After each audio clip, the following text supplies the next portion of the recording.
Hello everyone, welcome back to another video. So in today's video we are working on the Codify. That's an easy box which is going to expire soon. So let's start with this. First we have already added the DNS into the host file. Let me show you that. cat/etc/host, and here you guys can see we already have the entry. This is the IP for the domain. Let's clean this and let's start the nmap scan and see what the results are. So we'll go with the sudo nmap -capital A for all -se -small s capital S -v. I'm just adding these because currently I don't remember that if these two will be included in the -a because I don't remember that, but I'll be using that. And for the host it's going to be Codify Codify Codify.htv, and with this we'll put on enter and password. There we go. Now let's wait for the result.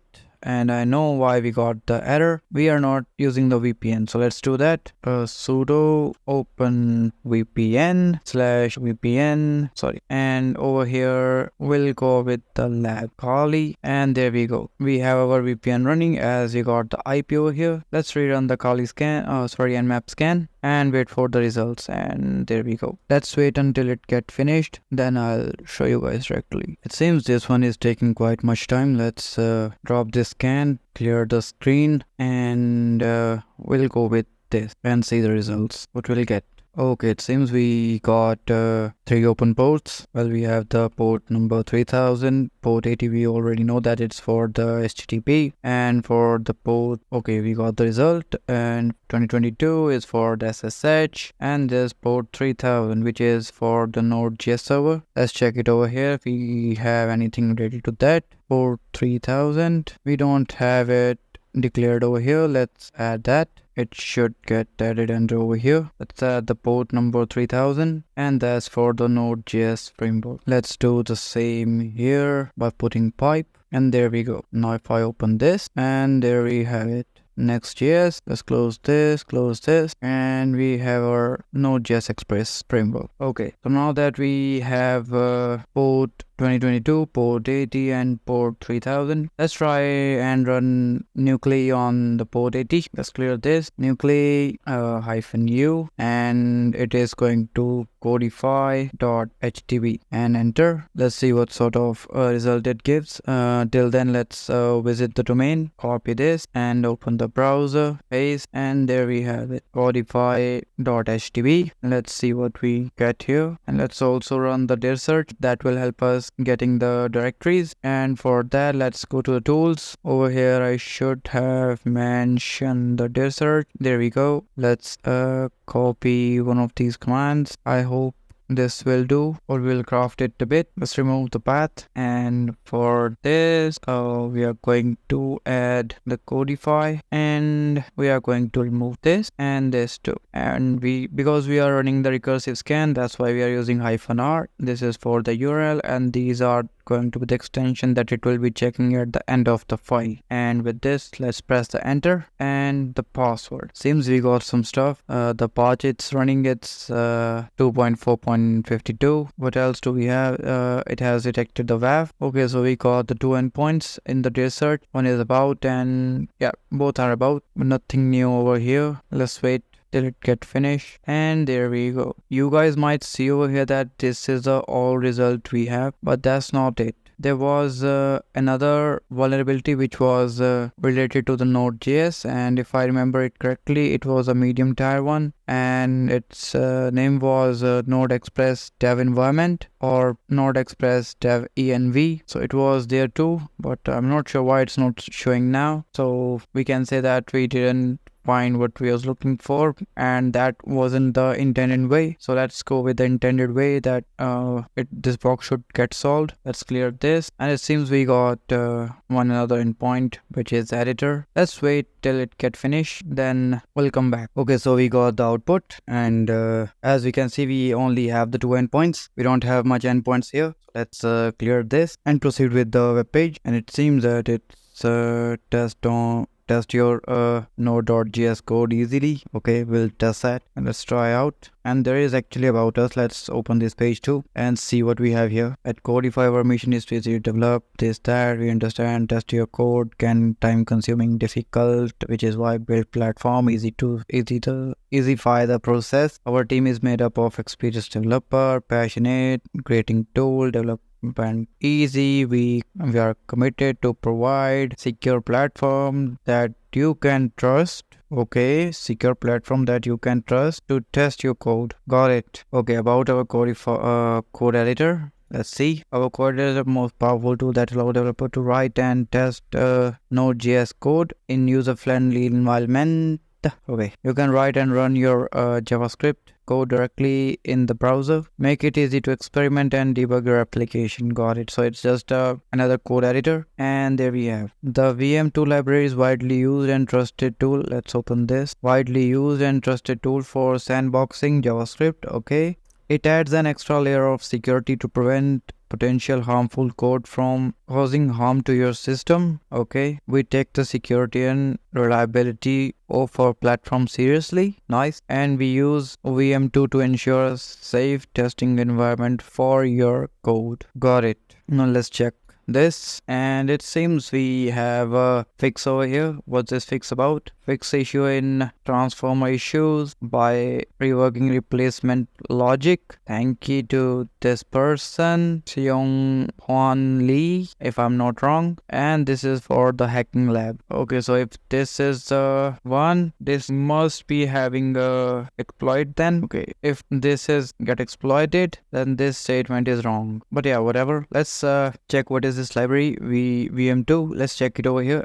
If we check it on search exploit, do we have anything? Search exploit vm2. Okay, seems we have something related to the sandbox. Let's locate this, and there we go. We got the exploit. Let's get, and what we have here, exploit title, which is a vm2 sandbox escape vulnerability, and it exists on any version which is below this, and it was tested on Ubuntu. So currently we are running it on Ubuntu as it's running on Apache. I'm not sure if it's on Ubuntu or not, but Apache was in behind the scene. And this is a CV, and it seems this is a code which is constructing VM, require the VM2, and it's taking the variable which is a new VM, construct command, okay, is equal to pwd, change the desired command. I see what's going on here. So they have provided the whole code over here which is vulnerable, and we are going to run this. Let's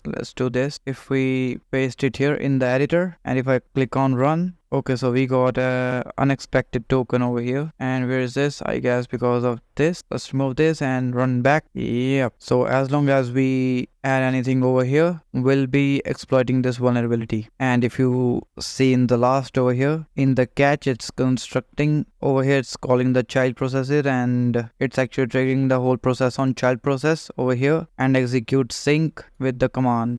And it's also console logging this output. So let's change this and try ls. What we have here, we don't have anything. Let's -la, and it seems we have some stuff. We have the bash history, we have vm2, we have profiles, we have this, and it seems this is going to take time, so why bother with this? Let's try to use the reverse shell and see if we can successfully log on to the system. But before that, let's go to the Chrome and open this portal which is for reverse shell. Okay, so let's match the IP. It's currently 16.5. Let's make it 16.5. Copy the netcat and paste it into the terminal. Let's clear this, paste it here, enter. As it's running, let's check if this has a netcat. Okay, command failed. Let's see what sort of removed this. Okay, so I think let's try this one. We'll try a few of these, and if any of these work, if we get the reverse shell, that will be okay. Let's pull this out and put it here and paste it here and run. Okay, so we got an error. Let's try this one, maybe this one. Again error. Let's try this one.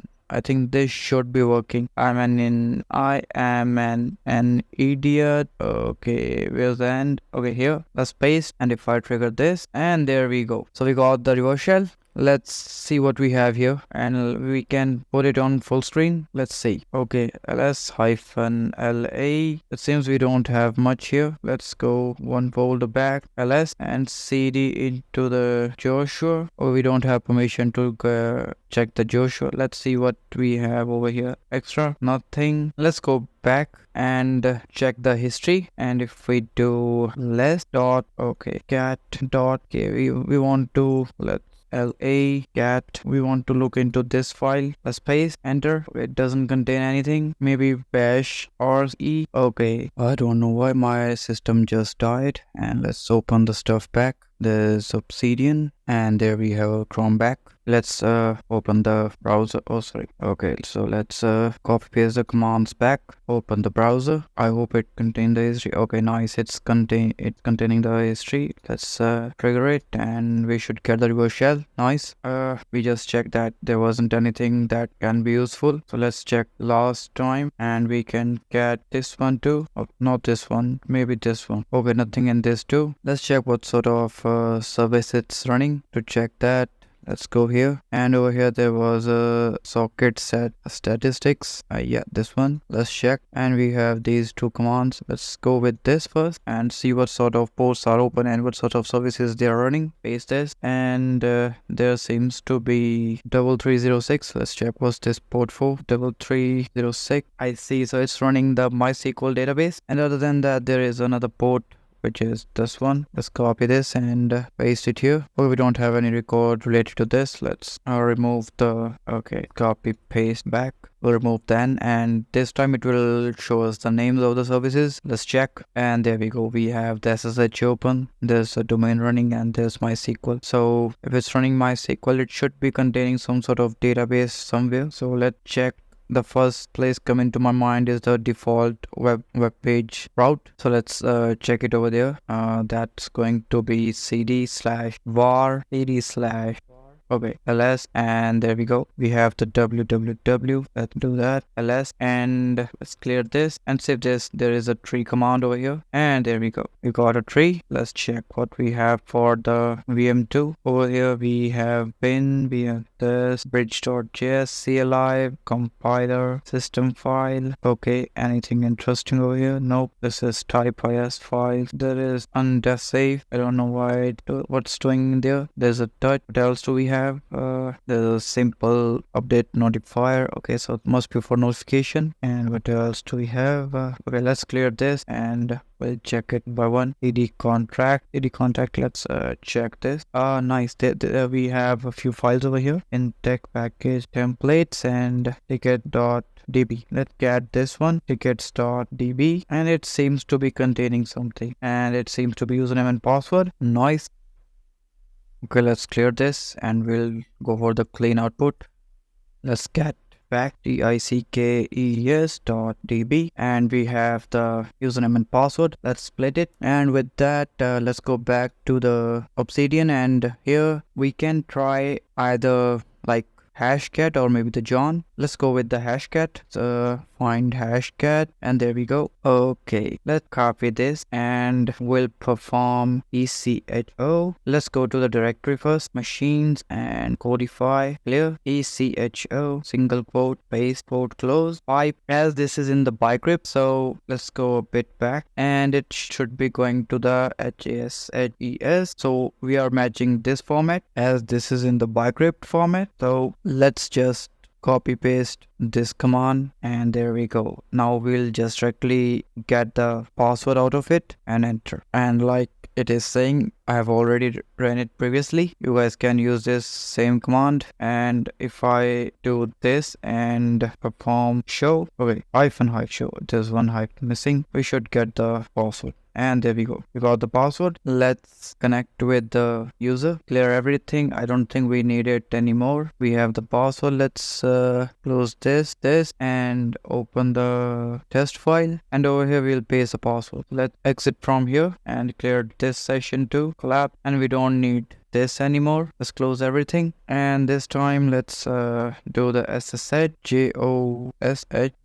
Joshua at what was the IP? It was a 10.0 10.11.239, enter, and we'll paste the password and enter. And there we go. We are in the machine. Let's clear this, ls, and there we go. We have our user.txt flag. Let's move on to the next step, which is privilege escalation. Let's see what sort of file access we have with the sudo -l, enter, and paste the password. It seems we can access this file specifically. Paste it here, and if we do the cat paste, so this seems to be a bash script. Yeah, it is a bash one. Okay, let's read this whole script and what's going on here. So first, this is a like token or identifier, like which from where it identifies that this is a bash script. So we'll start from here. So first first we are assigning the user to this variable. We are assigning this string that which is root, and whenever someone will call this in this script, it will take it as a root to its input. And the next one is password. So it's reading the password from the file, which is this one, and it is storing it here, or like not here but in here. So it's accepting that as input. And next is a backup directory. I don't know why they have said this, but it is there. And the next one is this. So what it's doing here, so it's taking the password from the user for which is for the MySQL, and on the next over here this logic. And if you see if you read this logic carefully, you will see that it is comparing over here database password, this one, with the password which was provided by the user. Sorry, over here the password which was provided by the user. So when both of these match, it will confirm the access, otherwise it will drop it. And on the next one, it is again creating the backup directory if it already does not exist. And the next one is fun one. Okay, so you guys can read it. So over here in this, what's going on, it's retrieving the list of databases from the MySQL server by using the credential that we are providing. And the next in this, it is excluding the system database, like over here it's written the database information schema and like the performance schema too. Okay, not here but over here, it wrapping and excluding this everything. Now for this logic, it is looping through like each database and performs a backup using MySQL dump, and after that it is compressing the output of it to a gzip file, and that's going into the backup directory which is getting created over here or above. And now you will see on the next over here just printing the message for these two and changing the permission for the backup after its completion. As you guys can see, the ch on and ch mode, and in the last it is showing done. So now if you see over here this comparison, it is comparing the password which was provided by the user and which is already on database. So you see that for this there isn't any specific like check over here, or there isn't any sort of rate limit over here that gives you the or that we can't brute force this. So to do this, let's write a script that will perform a brute force on this logic. Let's clear this. So we'll just create a like script that will perform the brute force with every new keyword, and it will automatically match with the password and provide us the correct password over there. So for this we'll name the script boom.asset, enter, and over here let's insert hash exclamation /bin/bash. So first we need a variable that will contain a string, and we'll put the double quotes that it's going to be an empty string. And next we will declare another variable that will tell if the password has been found or not, and we'll take it is found is equal to false, and we'll declare the letters that we'll be using to the brute force the mechanism. A letter list is equal to, it's going to be the list. So let's do this. So to declare this, we are going to need a.c, anything with the small character from small a to small z, and same with the capital A to capital. It seems my voice died for a minute. Okay, so let's continue with this script. We have defined the target length. We have started building the logic where we are just defining that the start of a loop that will continue until the password length reaches a certain target length. So we'll declare that -lt space over here. Let's declare this variable too and close the brace, semicolon, and do enter for. Okay, it seems we have a problem here, and it's because of the do enter, and with the intent, let's go for. Now we'll create a for loop, a nested one, which will iterate through like each character in the lateral listed array, which is mentioned over here. So we'll work with that. Let's do this for I in this dollar should go dollar here and curly brace start here, finish here, and paste. Oh, sorry, not the target length, but the lateral list, and we have it here. Now in the square braces, we'll declare add and semicolon 2. Now we'll pass the command cmd is going to perform echo, which will take the variable, which is going to be a ESSW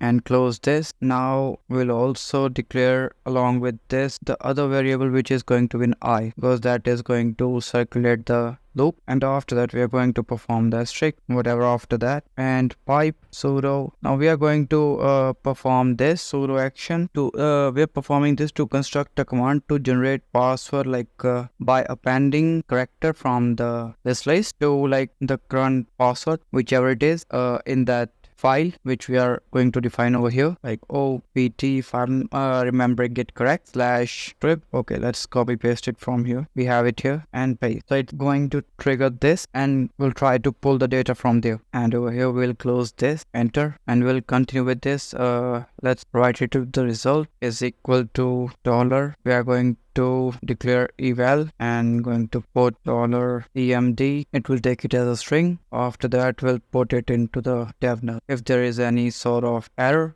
and close it. Now let's create another logic which will check if the output contains a string, and it will confirm that. So let's do that. If the $result is equal to asterisk is equal to whatever, it will give us the password confirmed, and then pass is going to increment into this, which will come from this variable or from the loop within the variable. And now we're going to echo the password which will be getting, and that's it. Now that we are on it, why not make it perform the user switch by itself, so we don't have to do it manually. Let's do that. We'll try to attempt to switch the user. Let's do the echo for that, and we'll call the variable, and we'll perform this su, which is a command we use to switch the user, a -c, which is going to be a command, and we'll be running the OMI. Now we have added the command, and the next is the user we are going to switch, and after that, if there is any sort of error, send that into the /null to $1. So it will throw the any sort of error there. So and 1. Next, if now we are creating logic, if $is equal to 0, close this, then echo will do the successfully switch to the root password with password. And now that we have that, let's also add the variable with the password we got, and because of which we got the switch. Into the next line,